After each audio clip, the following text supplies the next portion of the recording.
and Songling and Gowan, Magitank in Brisbane, Vajrayana Institute in Sydney, Contamination in the Mountain, Tara Institute in Melbourne, and a teacher in Bendigo, and then there's Chakton, what's it called? Chakton Chentong. In Tasmania. That's one place called Snug. That's the name of the place? That's the name of it. That's a suburb. The suburb. Yeah. It's so cute. I think we've got one in the MT. Apparently, there is also a group at Wagga. Yeah, there's quite a few meditation centres, so there's definitely a few meditation centres in Broome as well. Wagga. There's a few around. Yeah, well, I don't think EMT has anything. No, EMT. They don't have anything much to list. And then it's got a big road in Alice Street.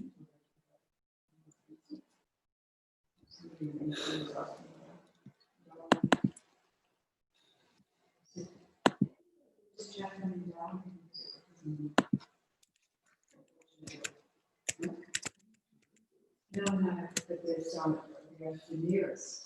All right.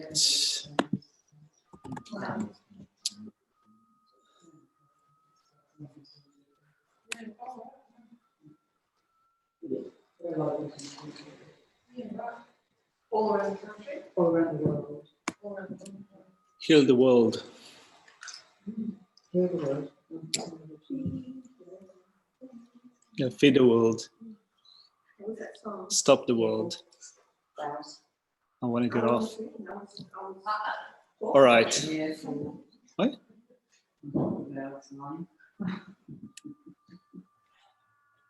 Someone logged in as. Okay. Anyway, we're already in. So let's recite the Heart Sutra. Recited the Arya Triple Gem. That's the year at one time the Bhagavan was dwelling in Vasanas with wanting different air together in a great community of monks and a great community of bodhisattvas. At that time, the Bhagavan was absorbed in concentration and categories of phenomena called profound perception. Also at that time, the Bodhisattva, Mahasattva, Arya looked upon a very profound perfection of five gates, also as empty of inherent nature, with power of the body and Vishnu Putra said this to the Bodhisattva, Mahasattva, Arya Avalokiteshvara. Hashish and the son of a lineage trainer wishes to practice the activity of the profound perfection of wisdom. And the Bodhisattva, Mahasattva, Avalokiteshvara said this to the venerable Shariputra. Shariputra and the son of a lineage, daughter of a lineage, wishes to practice the activity of profound perfection of wisdom. When like this correctly and repeatedly, holding those five aggregates also is empty of inherent nature. Form is empty, emptiness is not other than form. Form is also not other than emptiness. In the same way, feeling, discrimination, composition, practice, and consciousness are empty. Shariputra, likewise, all phenomena are emptiness without characteristic, produce and cease, stainless not without stains, not deficient, not fulfilled. Shariputra, therefore, in emptiness, there is no form, no feeling, no discrimination, no composition, practice, no consciousness, no eye, no ear, no nose, no tongue, no body, no mind, no visual form, no sound, no odor, no taste, no object of touch, and no phenomenon. There is no I element and soul, no mind element and no mental consciousness element. There is no ignorance, no extension of ignorance and so on, including no aging in death and no extension of aging in death. Similarly, there is no suffering or Cessation,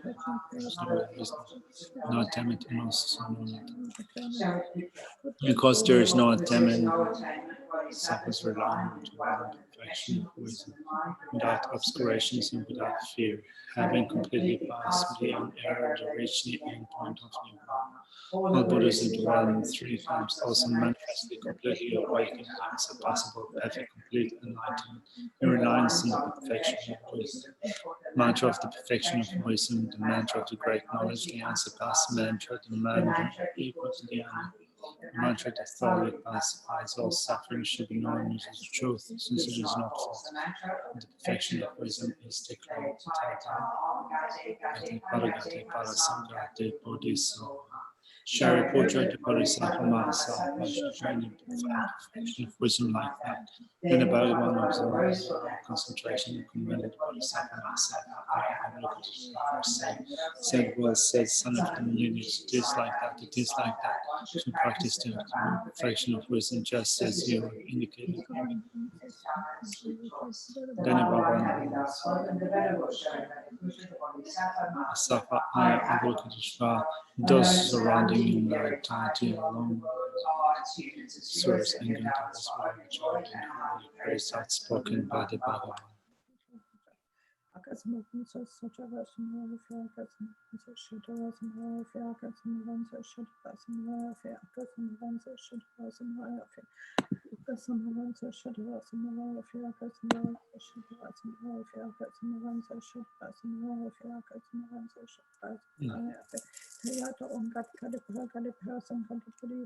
the refugee. Sangye chodan sogi chona chanchu badi dani kyasi dagi chushigi betsonangi dola penche sangye dopasho sangye chodan sogi chona chanchu badi dani kyasi dagi chushigi betsonangi dola penche sangye dopasho Sangye chodan soki chonam chanchu bade dani kapsuchi dagi chushugi betsonangi dola penche sangye dopasho.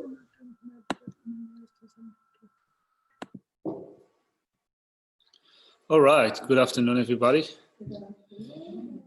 It's nice to see you again, even if it's just for a short while.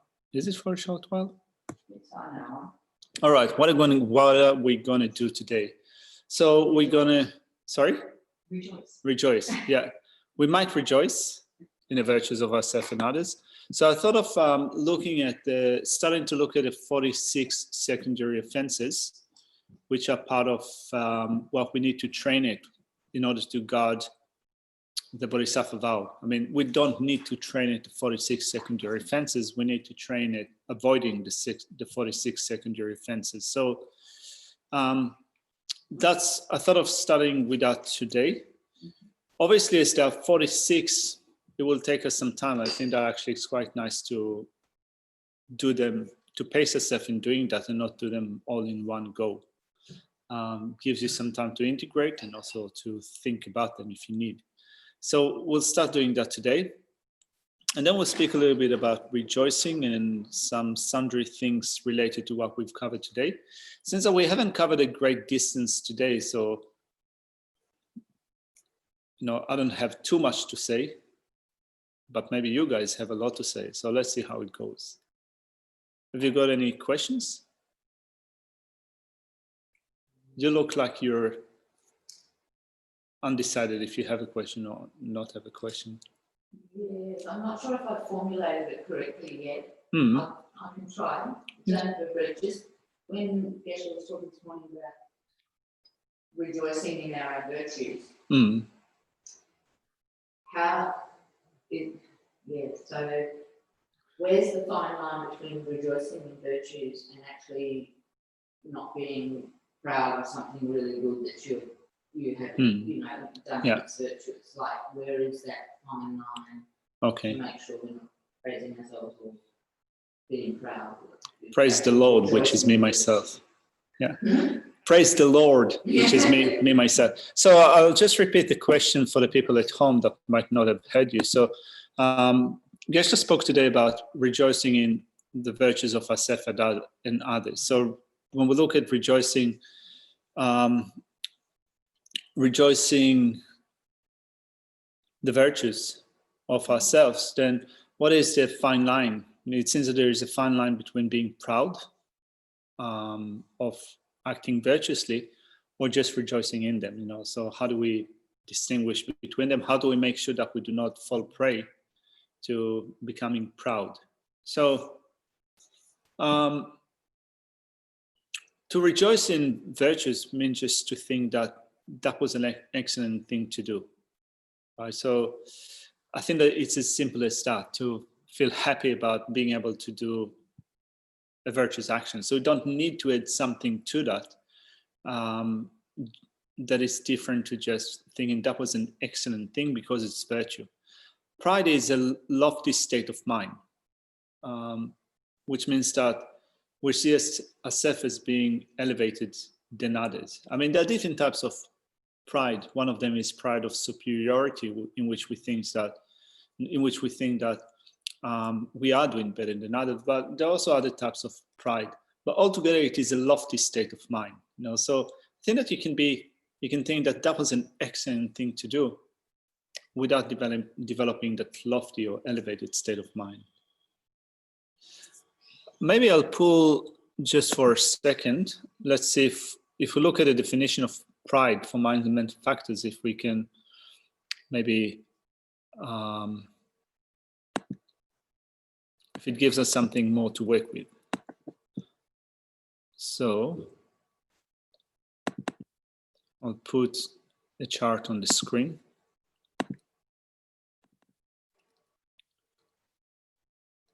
So pride is one of the 6 root afflictions. So pride depends on the view of the transitory collection, which is a real I, which means that it is, first of all, it depends on grasping at me, grasping at I, grasping at itself.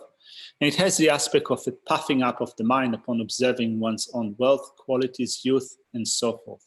So it is an elevated, a lofty state of mind. It's based on grasping at myself as existing independently. And it is a puffing up in the mind when I look at my own wealth, qualities, youth, and so forth. So you can think that was a good thing to do. That was the right thing to do.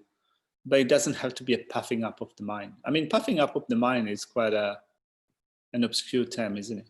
I think that we can get a sense of what it is if we've been proud before about different things. And I think we get the puffing up with the self-grasping, because you feel it, like puffing up the chest. It's quite different to a mind of delight, being inspired, taking delight in virtue.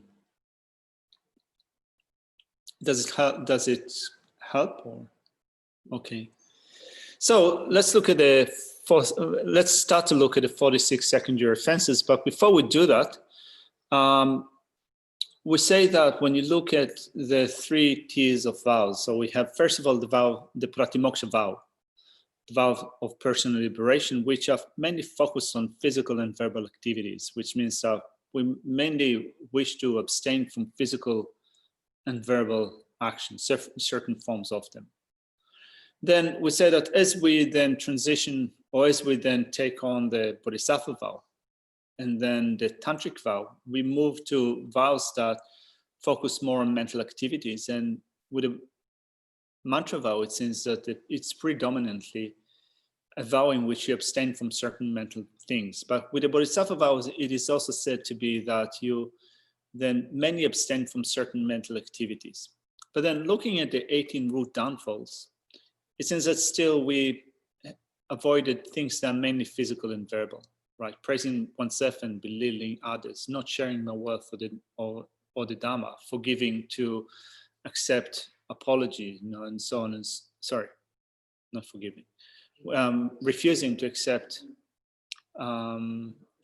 apology, to forgive others and so forth. So it seems like it's still kind of, destroying towns and so forth. There were some things that are done on a mental level only, like, for example, holding wrong views or giving up bodhicitta, but many of the others were still, it seems, to a great extent, physical and verbal actions. But then I think that when we start to look at the 46 secondary offenses, within the 46 secondary offenses, there are quite a lot of mental training that you take up. So, and we will start to look at that. And I think that if you, as I said before, if you abstain from those 46 secondary offenses, then you have a better ability to abstain from the 18 root downfalls. So if the 46 secondary offenses have to do a lot with guarding your mind against certain afflictive states of mind, then if you guard your mind, you'll also be able to avoid physical and verbal actions. So that's in general. let's start to look at those things. So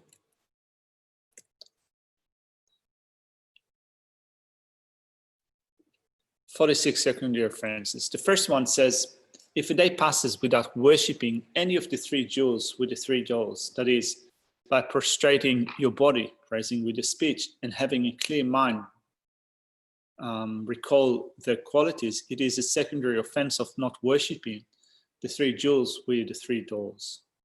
Now, to worship also, another word for worship is to make offerings or to pay homage. Sometimes kind of, I don't know if they're used interchangeably, but you find those two words used in relation to the three objects of refuge, right? So you pay homage to them, or you make offerings to the three objects of refuge. So the offerings or paying homage to them is done with body, speech, and mind. I think that we've spoken about it quite a few times before, either in this course or many other courses that you guys have been to, you know. So physically, we make prostrations, or we can just put our palms together. There are different forms of full body, of different forms of paying homage with our body. With a speech, we might either recite a verse or praise the qualities of the objects of refuge, the Buddha, the Dharma, and the Sangha. And with our mind, we become very clear about the good qualities. So if a day passes without doing that, it is considered to be a secondary offense. I mean, it's interesting. It's also part of the training of refuge, right? Mm-hmm. So if you have gone for refuge, and then you look at the training that you need to take up, right? So the training that you take up with respect to the things that you should do, and then with respect to the things that you shouldn't do, right? So of the things that you should do, there are things that are specific to each one of the objects of refuge, but also general training. So the general training pertaining to the things that you should do. Okay, pertaining to the things that, no, well, you look like you've discovered a treasure. Uh-huh. You have discovered a treasure, sorry. Is it a scarf or is it a zen? Blanket. A blanket, okay. So the things that you should do in general when you go, having gone for refuge, is to go for refuge 3 times in the morning and 3 times in the evening. So that's the general training. And it is linked up also with the Bodhisattva vow. So once you have the engaging vow, you also, if you miss on that, not only you have transgressed your refuge vow, your refuge training, sorry, but you have also have incurred a secondary offense with respect to the Bodhisattva vow. That's the first one. I think that's pretty straightforward. Let's look at a second. So it says, if you do not act to arrest great desire, the lack of contentment, or attachment to expressions of reverence, it is a secondary offense of following a desirous mind. So it seems that the secondary offense is about not curbing our sense of attachment. Actually, there are 2 things here. There is great attachment and a lack of contentment, right? Let's look at that again. So if you do not act to arrest great desire, the lack of contentment, that's those 2 things, or attachment to expressions of reverence. So we can have great attachment to, let's say, material things or to another person, which means that, we want something. We want it, we want something, let's say, that we don't have at the moment. We want to have it in our possession. We have a wishing for that, or we have a lack of contentment, which means that we're not satisfied with what we have now. If we have one thing, we want twice as much. We feel that we're are bereft of something. We want more than what we have. That's a lack of contentment. Or if we have attachment to reverence, to respect, fame, reputation, and so forth, it is a secondary offense of not curbing or not acting in order to bring down our attachment. It's interesting, it says, not, it doesn't just say attachment, it says great attachment, like it's intensified. Yeah, if you do not act to arrest great desire, lack of contentment. Yeah, when I've got it says it's detrimental to our own fight against mindfulness. Soon we find ourselves hoarding the cake and even hiding it on the back, so we don't have to share it with anyone. So where is the commentary from? I don't know. You mentioned something from this commentary before, but I can't remember. Okay. But it does the commentary. Hiding the cake on the back shelf. Yeah, so nobody else can see it. Okay. You can come to it to yourself. So could you, following a desirous mind, could you read it again just for the sake of? This downfall is like, this is detrimental to our fight against miserliness. It's detrimental to our fighting against miserliness. Yeah. We soon find ourselves hoarding the cake. We soon find ourselves holding the cake. That's And me. even hiding it on the back shelf, so that we don't have to share it with anybody else. And even hiding it on the back shelf so that we don't have to share it with anyone else. I thought that's virtue. All right. That's a different religion. That's a different religion. Yeah, Okay. Anyway, so I think that we get the gist of it. Not acting in order to reduce the sense of attachment. I mean, particularly when we are aware of what we need to do.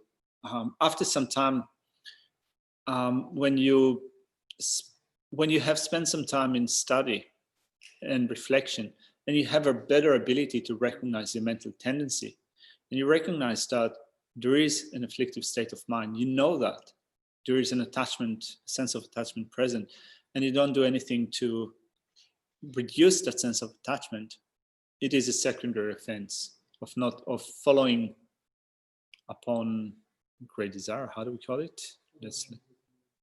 Following a desirous mind. Yeah. So good antidotes for following a desirous mind is meditating on death and impermanence and the drawbacks of samsara. I mean, I think that's always, that's always true, but those are the basic antidotes that we find in scriptures, right? Death and impermanence and the drawbacks of samsara.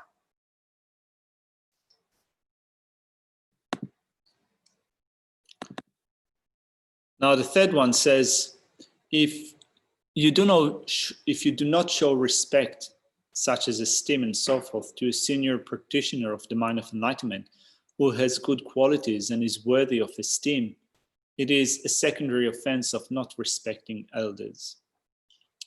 This term elder is quite interesting. You find elders, for example, within monastic communities, right? So part of our training as monastics is having a sense of respect to those that have been ordained before us, which means that they have kind of they've served greater time as being a monk or a nun, or those that have a higher level of ordination.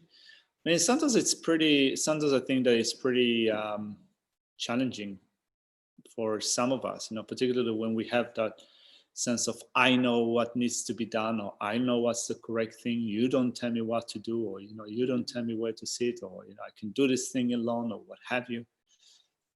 I think that probably all of us, or most of us in some point in time, are kind of challenged by certain situation, right? Our ego is screaming out. So it says here, if you don't show respect to elders in general, particularly here, elders that have developed, that are sincere practitioners of the mind of enlightenment, it is a secondary offense. I mean, particularly, I think that we can link it up with something that came up in the previous week when Geshe spoke of, sometimes we becoming critical of others. They're not good practitioners, they're not doing this or that, or at least, we become unhappy with a certain person, and because we are unhappy with that person, we then decide that they're not good practitioners, or they're not practicing the Dharma, what have you. But, the practice of bodhicitta, the mind of enlightenment, is a mental training. It's good to not be quick to judge, because we just don't know, do we? So first, it's a note to self. Shut up and don't become critical of others. That's a note to myself. Yeah. No, that's with respect to me. Let's suffice with, yeah, that's my critical mind. So maybe let's suffice with that with the secondary offenses for today. I'm wondering if anyone at home has any question with respect to secondary offenses.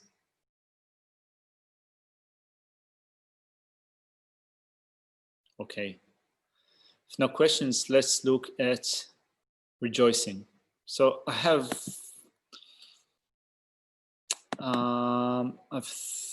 first of all, I've looked at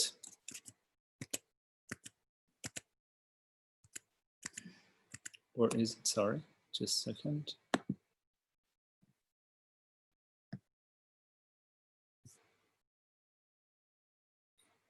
There it is, sorry. All right, so as Geshe said today, we have started chapter number 3. And first of all, we're going through the remaining limbs out of the 7 limb prayers. Right, so we have 4 limbs. So if you remember what the purpose is, in chapter number 3, we take up the mind of enlightenment. It is taken up through a ceremony, and particularly, I think that the main emphasis is taking up the engaging mind of enlightenment. So in order for the mind of enlightenment to develop well in a mind stream, and then in order to use that as a basis for taking up the engaging vow, we need to have accumulated merit. We need to have enough merit, and we need to purify negativities and obscurations. So without the accumulations and without purifications, there will not be enough space for the mind of enlightenment and the vow to be well generated in our mind stream. So that's the main purpose. So looking at the outline of this chapter, just to remind ourselves to refresh our memory. So first of all, we have preparation. So in the preparation, we go through the remaining branches. So we have rejoicing in virtue, that's the 4th. Requesting to turn the wheel of Dharma, the 5th. Requesting not to pass into final nirvana, that's the 6th branch. And then we have dedication of virtue. And as an add-on to the dedication of virtue, we have training the mind that gives away body, material, wealth, and roots of virtue. So remember that we said that looking at the chapters of Shantideva's Guide to Bodhisattva Way of Life and where the perfections are found within Shantideva's text.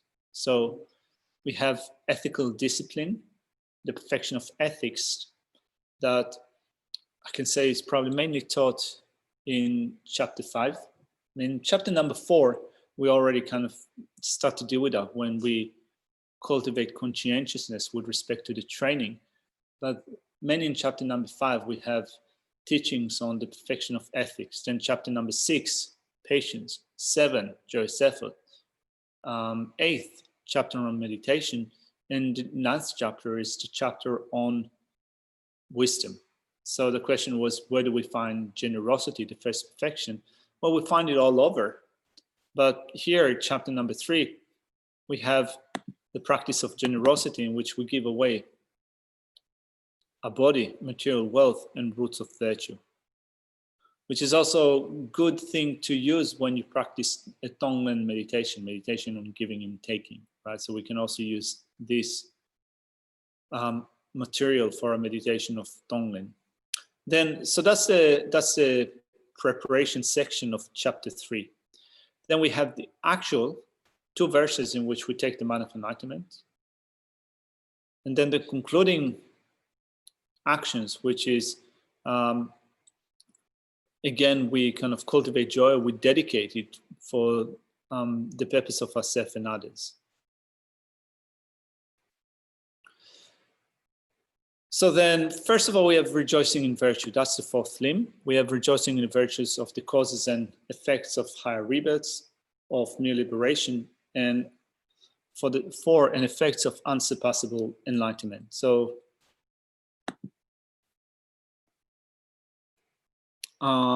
let's look at, I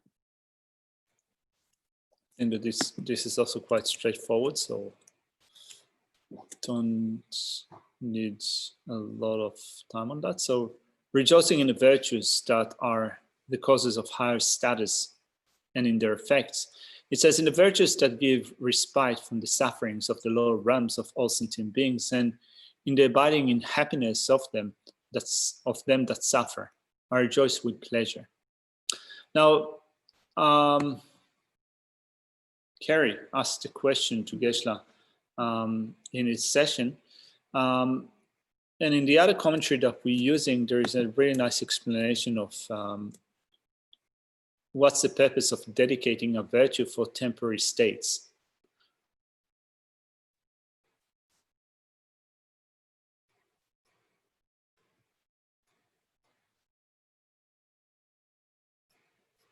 So it says in sections 40 and 41, rejoicing in the cause. So gladly I rejoice in the accomplishment, in the accomplished virtues of all, and any of the samsaric beings, such as the 10 virtuous actions, though not embraced by the motivation of renunciation and bodhicitta, or by practice and realization of egolessness, which means of selflessness, which means that they are not motivated by method and wisdom, but there are still the cause for reaching the blissful fruitions of men and gods, high status rebirth, those who are restful, meaning those who are relieved for a while in the higher realms from being tormented by the fatigue and the experience of suffering of the lower realms, such as the hells and others. And rejoicing in the fruition, gladly I do rejoice from my heart without jealousy and competitiveness in those who enjoy the fruition of their personal form of virtue, who dwell in happiness, that is to say, in the happiness of perfect conditions such as achievement of a beautiful body and youth, of power, fame, repute, wealth, and enjoyments in the higher realms, the places of God and men.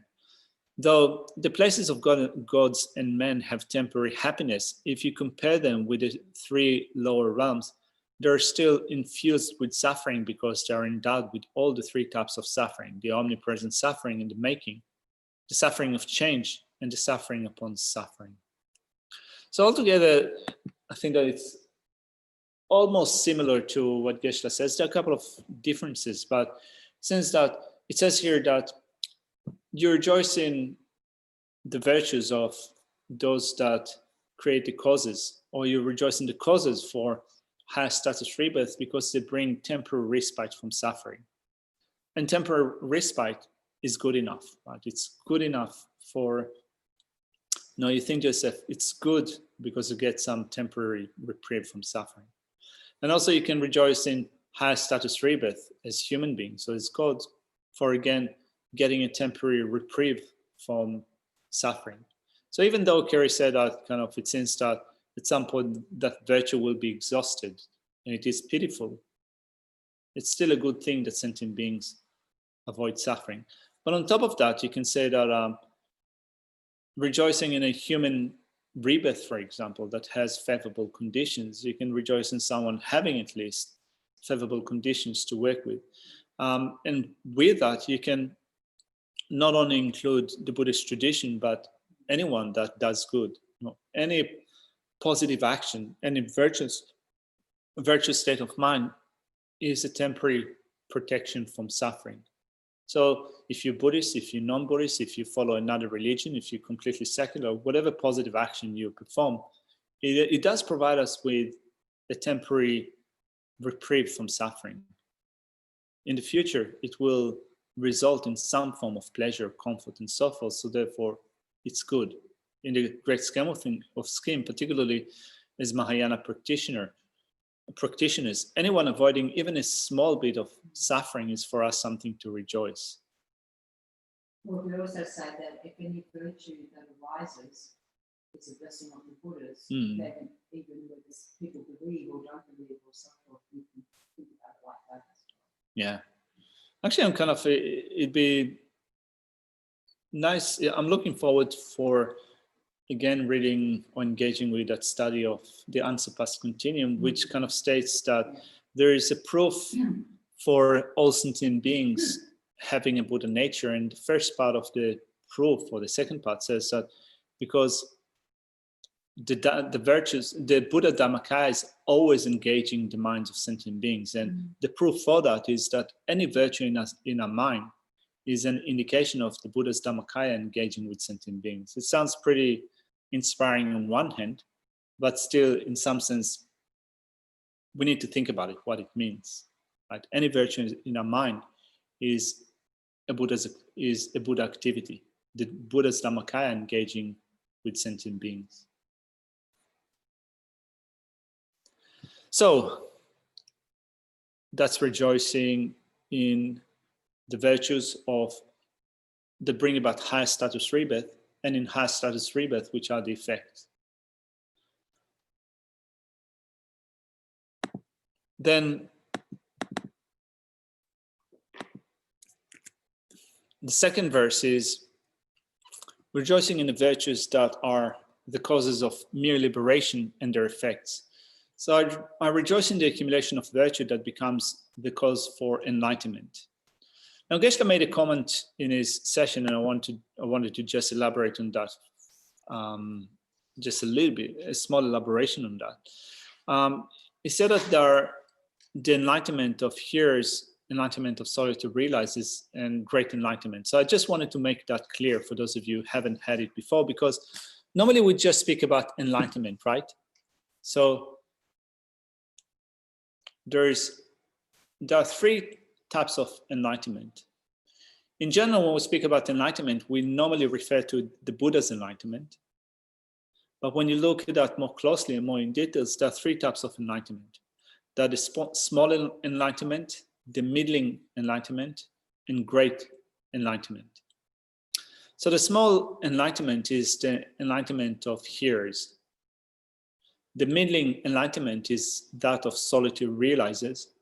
And great enlightenment is the Mahayana enlightenment, is a great, perfect, complete enlightenment. So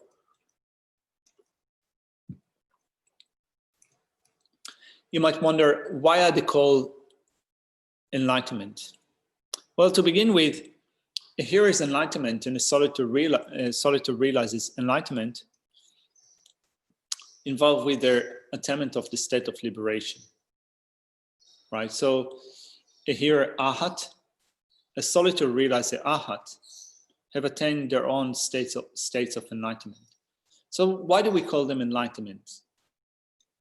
We call them enlightenment because, in looking again at the word for enlightenment in Tibetan, Chanchub, Chan refers to purifying, and Chub means increasing, extending, expansion.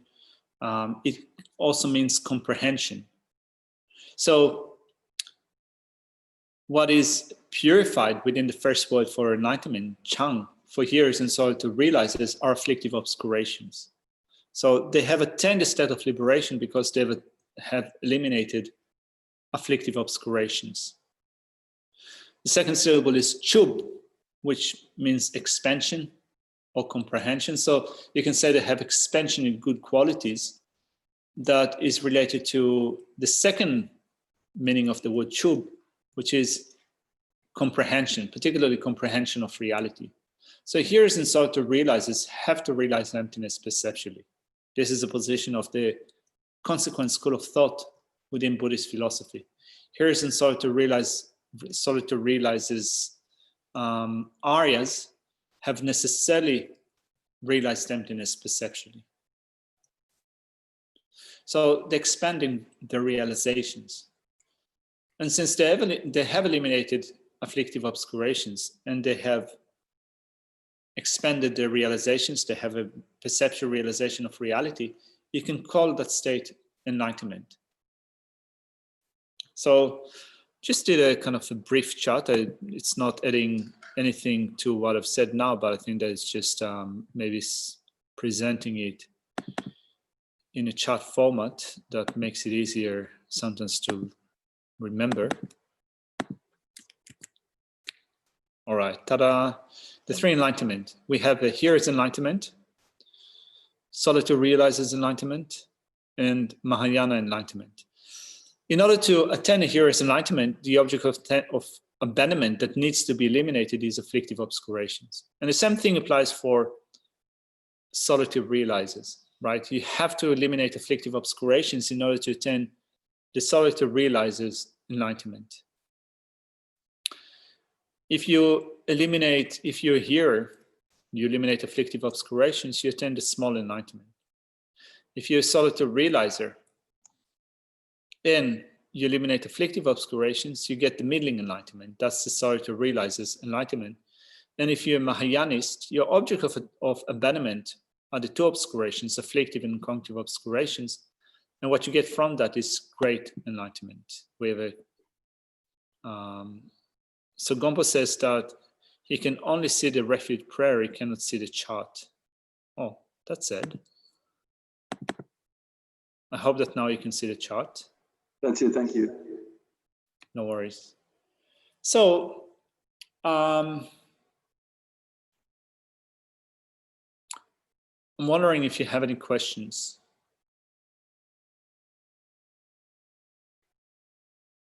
Are you going to supply us with these notes or charts? Yes, I will. So I will upload my update to my tutorial notes tonight. So you'll have them on the Dropbox. Now, if you wonder what's the difference between hearers and solitude realizers enlightenment, I mean, both of them eliminate afflictive obscurations. Both of them attain the state of liberation. So what's the difference between a hearer's enlightenment and a solitude realizer's enlightenment? It's not too clear, I have to say. But when you look at the system of tenets, it says, and you get an explanation of what a solitude realizer is and what a hearer is, you get just a rough description. So they said that hearers are those who, they pursue the state of liberation, but they do it in a group, right? So they have friends, they listen to teachings together, they practice together, they also teach others, and through that, they attain their respective state of liberation, which means that it seems that altogether they're more like community-oriented people. Whereas solitude realizers are those who want to become liberated, but they do it by themselves. Yeah, they're not like community-minded people. I think that we have, I think that in any community, you have people that are kind of have those traits, you know, they kind of do more like stick to themselves, and those that like to do stuff in a community. So we work with our dispositions. Isn't it also that solitude realizer also at a time when these teachings aren't extant in the world? So isn't it that solitude realizers are also at the time of teaching, of the time in which the Buddhist teachings have gone extinct in the world? Well, yeah, are not active. Are not active in the world.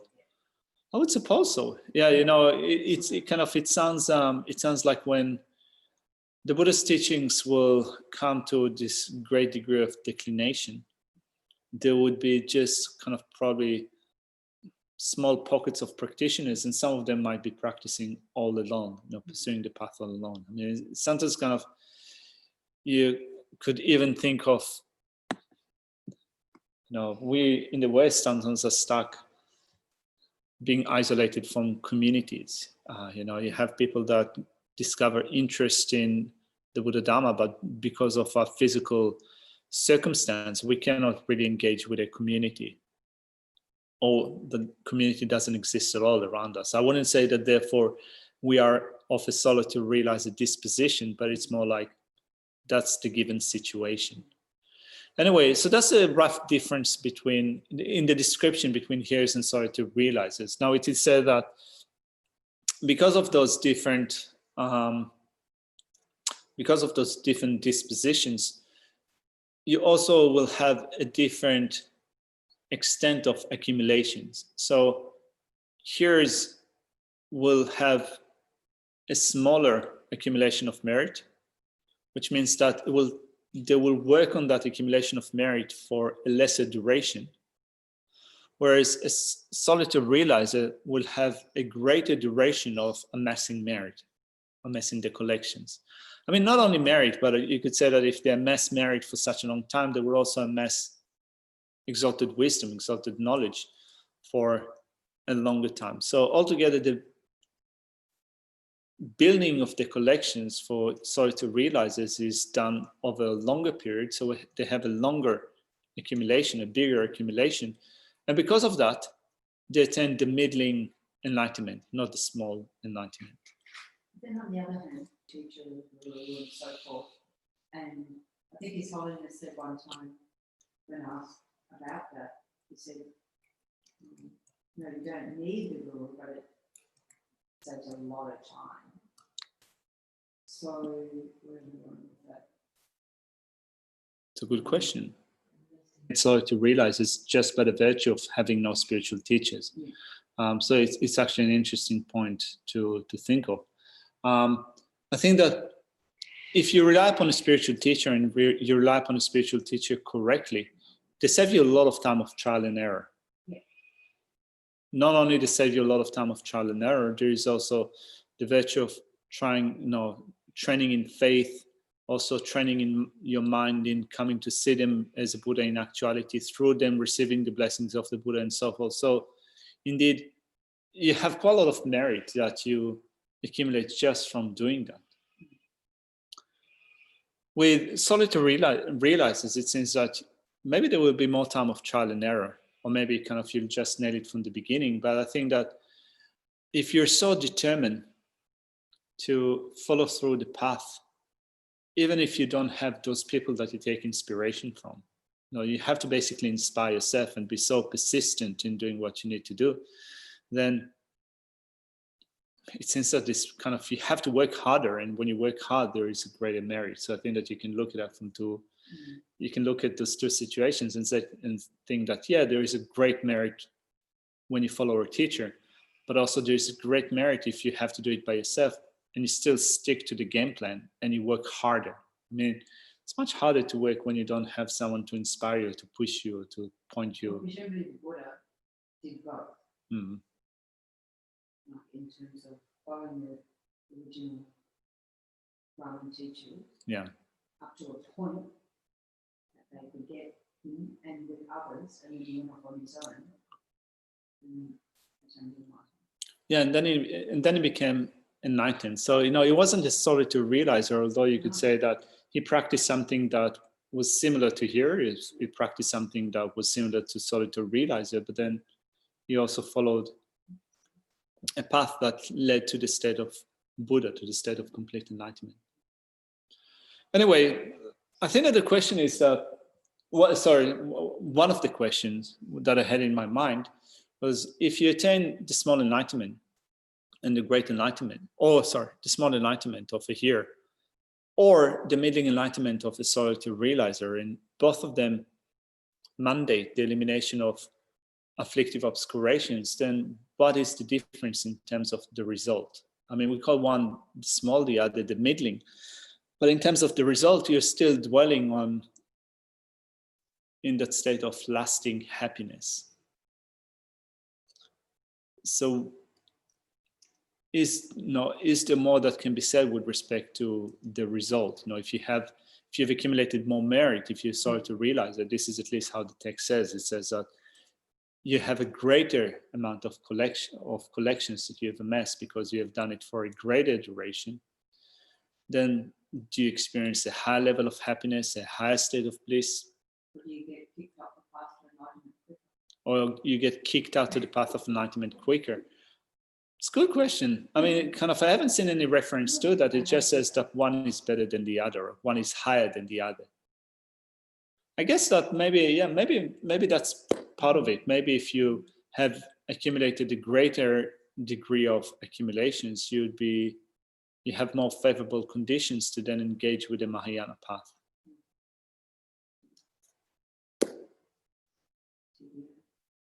TBA, yeah. If someone knows the solitary realizer Arhat, point them to us and we'll ask them.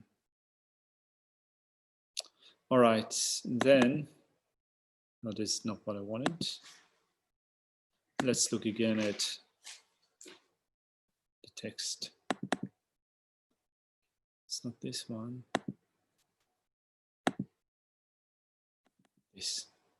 All right, so I rejoice in the accumulations of virtue that becomes the cause for enlightenment. So Geshe said that we can think about it as enlightenment in general, that would be great enlightenment, or the enlightenment of hearers, solitary realizers, and bodhisattvas.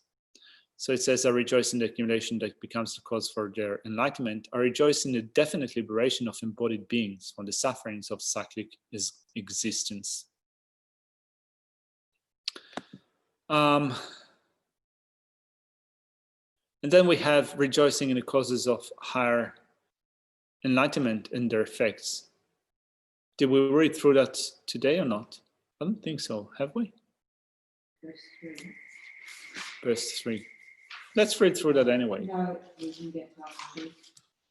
So I also rejoice in the enlightenment of the protectors and in the grounds of the conqueror's children.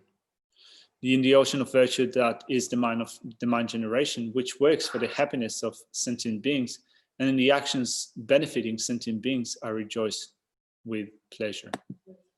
So it is rejoicing in Buddhas and Bodhisattvas, rejoicing in the mind of enlightenment, right? So I rejoice in the enlightenment of the protectors, the Buddha's enlightenment. In the grounds of the conqueror's children, which means the Bodhisattva grounds. So we have the 10 Bodhisattva bhumis. We rejoice in Arya Bodhisattvas, abiding on the 10 grounds.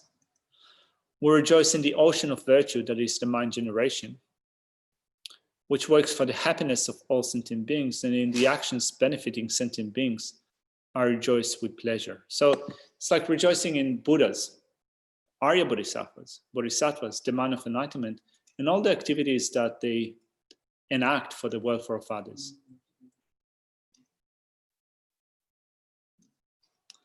I'm wondering if there are any questions. I think that I ran out of things to say for today. So if you have any question, we can take it now, or if not, we'll just leave it a few minutes earlier.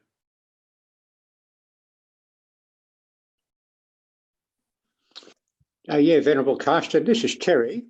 Hey, Terry. Hey, with the small, middling and great enlightenments refer to the different types of nirvana, like the non-abiding nirvana and things like that. Would that be the same thing? No, it's different. So, okay.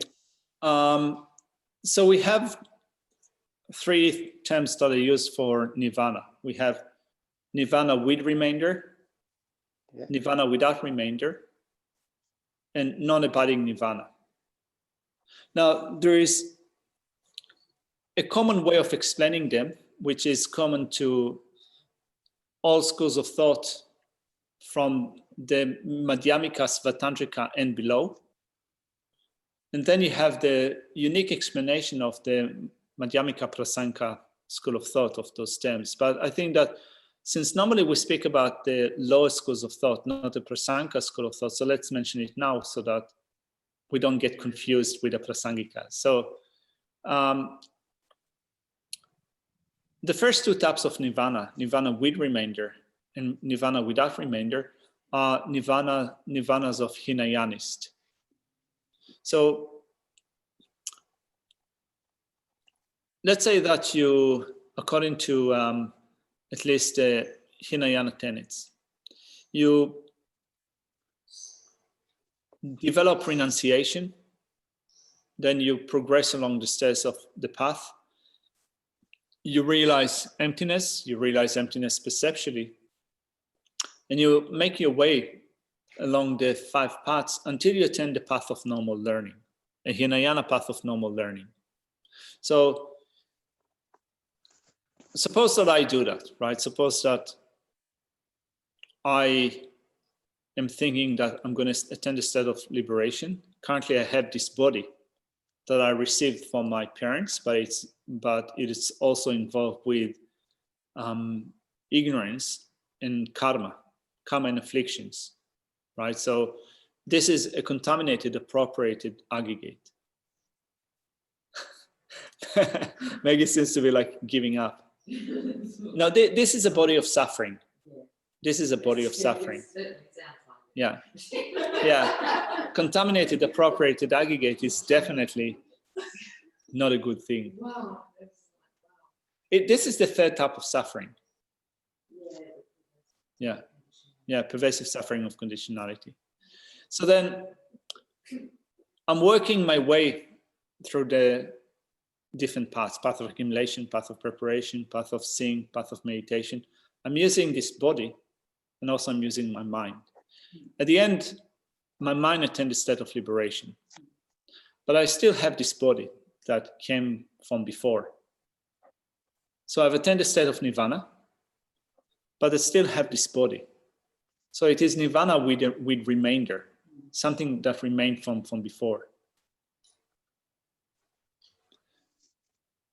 Then, so first of all, nirvana with remainder is attained. Then at some point, the body dies. I still remain within the state of nirvana, within the state of liberation, but since the body died, it is nirvana without remainder. Nothing remained of true suffering. Which means that when you think of this scenario, I with this body of suffering, I attain the state of liberation, which means that I have abandoned true suffering. Like when I attain the state of liberation, I've abandoned true suffering, but I still have suffering because I have this body. So I've abandoned it because I've abandoned the causes of suffering, but I still have something that remained from before, this body of suffering. So this is nirvana with remainder. And when this body dies, I will pass on to nirvana without remainder. This aggregate of suffering will no longer be there. Sorry? I just said no more contaminated aggregates. Yeah, no more contaminated aggregates. Game over. Would that have occurred with the original Shakyamuni Buddha? Would he have, when he still was alive on Earth, so he would have had been a Buddha with remainder, would he, until he died? Is that correct? No, so these two types of nirvanas are only for Hinayanists. So then for the Buddha, it's a totally different game. So a Buddha attains the third type of nirvana, which is called non-abiding nirvana. So non-abiding nirvana is nirvana in which one doesn't abide in peace and doesn't abide in samsara. So there's still kind of, your question is still valid, but it is called a non-abiding nirvana because a Buddha does not dwell on the bliss of peace that hears and Sarita realizes have when they attain the state of liberation. So when Hinayanis attain the state of liberation, they have no suffering. And there is that great sense of pleasure and comfort in which it's like being totally, this is how they describe it, in which they're so blissed out. They just remain in that equipoise for eons and end, right? There's nothing to really disturb them. So they just remain in that deep state of ease, of comfort for a very long time. So this is called the extreme of peace. It is called the extreme of peace because it is so, let's say if I put it in a kind of in a conversational level and in a conversational language, and I'm not sure that that's the right way of doing that, but no, you have no incentive to work for the sake of others. You know, everything works so perfectly for you and you feel so comfortable that there's nothing that pushes you to eliminate your cognitive obscurations, to do more. So you haven't perfected your own welfare. You haven't completely perfected your welfare because you still have cognitive obscurations, but this state is so comfortable that you just remain in that for eons. So nirvana without remainder. It is non-abiding nirvana, the third type of nirvana. It is nirvana in which you do not dwell in that extreme of peace, remaining in that extreme for your own sake alone. But you also don't dwell in the extreme of existence, which is in samsara. So you're free from samsara, but you're not addictive to the peace of the extreme of samsara. You still continue to work for the sake of others. So you're hanging around to help others, yeah. Yeah, so this is a Buddha's nirvana. It's not a Hinayana nirvana, it's a Buddha's nirvana. So that would be the Mahayana, but achieved it other than opposed to the Hinayana. Yeah. Yeah. But achieve it. Oh. Yeah.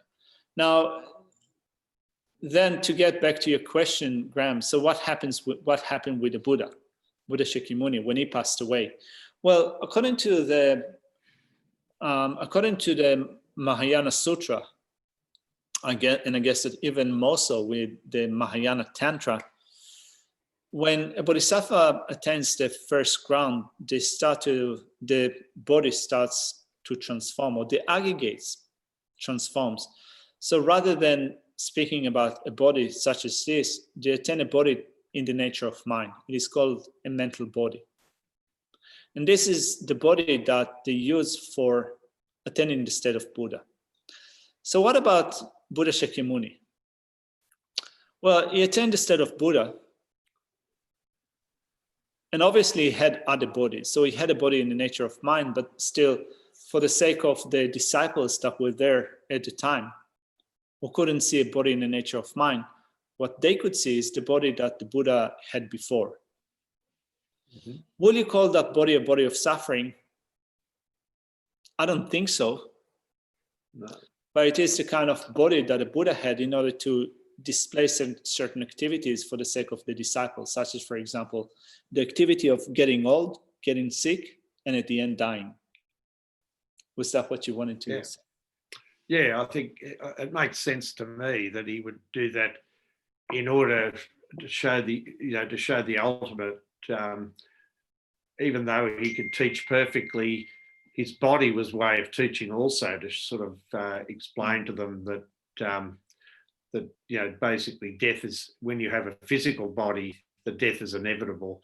But he obviously displayed all his incredible perfection. So that would have given his, which obviously is carried right through for 2,500 years of people believing that there is, giving them faith, I think, in that they have a chance to reach this incredible state themselves over probably many lifetimes. But so it's quite inspiring.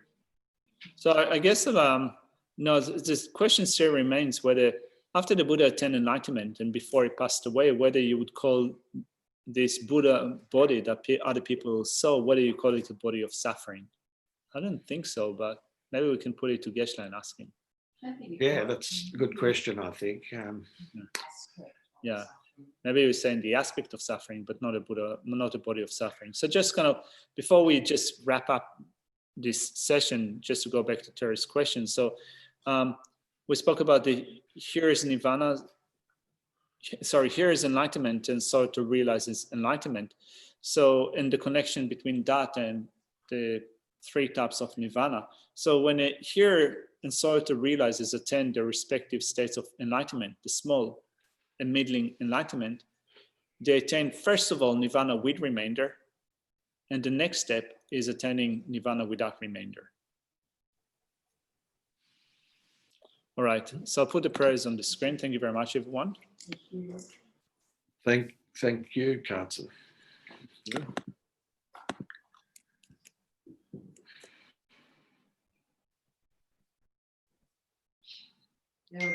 Buddha Lama Sangye Yune the Central Rinpoche, Makepa Make Gucci, Kepanya Pame Pai, Gone Gondo Pewa, Shukandira We Kowe Shikandi, Vendan Dewa Malujuwe, Chenresi Wante Zingya Sori, Tape Site Badu Thank you. John Chin John Go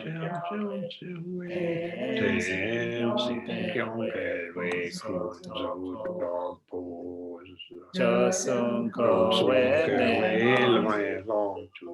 Pada So Duje Kondu Shaten Sho.